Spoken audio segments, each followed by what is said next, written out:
শিক্ষণীয় বিষয় আছে আপনাদের কাছে। সেটা হলো দেখেন, আমি তো কিছুদূর গেছি আবার ফিরে আসছি।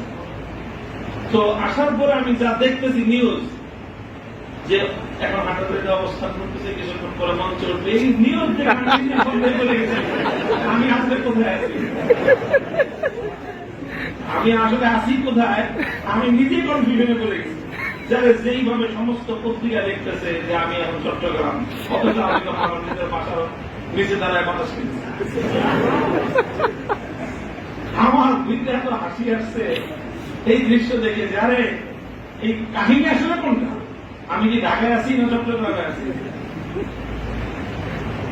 যখন একটা কনফিউশনে ছিলাম, প্রচন্ড রকমের কনফিউশন, তার যে করবো কি করবো না, সাহেবের পক্ষ থেকে আমার প্রতি নির্দেশ আসলো যে আপনি যেখানে আছেন ওখান থেকে বাড়িতে বেরিয়ে আসেন।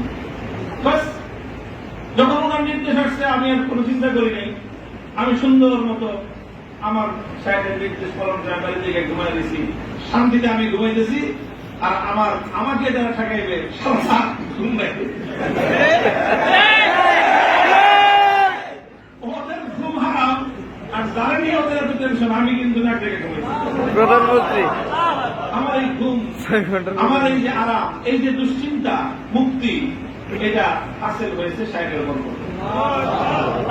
আমি আপনাকে এই কথাটা বুঝে দিচ্ছি যে এটা বরকত আছে, একটা বরকত। শেখে কামেলের মা হাতে চলতে পারলে, এরকম একজন শেখে কামেলের হাতে নিজেকে সুপর্দ করে চলতে পারলে অনেক অনেক সহজ হয়ে যায় জীবন। তবে মানতে হবে। আমাকে মনে এই বিষয়ে ফোন করে বলছে যে আপনি যেখানে আছে ওখানে দাঁড়ান, এখন দাঁড়ায় না। তারপর আমাকে অনেক কিছু বলতেছে যে যাওয়া যাবে না। আমি তো আলহামদুলিল্লাহ এই সমস্ত এই পাত্তা দেওয়ার টাইম আমার নেই। পরে আমাকে শুধু বলেন সাহেব বলছে, আমি বলছি সাহেব বলছে আপনি তো কিছু বলেন যে আপনি নিজের কথা তো।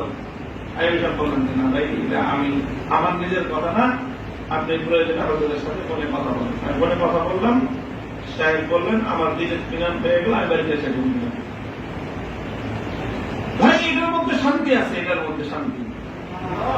মধ্যেই শান্তি আছে এবং এটার মধ্যেই কামিয়াবি আছে। আল্লাহ পাক রব্বুল আলামিন এইভাবে আসান করে দিয়েছেন, সহজ করে দিয়েছেন। ইনশাআল্লাহ পরিষ্কার আমাদের কথা যে এখানে হক এবং বাতিলের যখন প্রশ্ন, তখন যারা হকপন্থী তাদের পরাজয়ের কোন সম্ভাবনা নেই। কারণ আমরা বিজয়ী হলে গাজী, আর আমরা পড়ে গেলে শহীদ।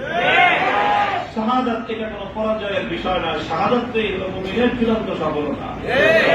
আল্লাহ পাক রব্বুল আলামিন আমাদেরকে তৌফিক দান করেন।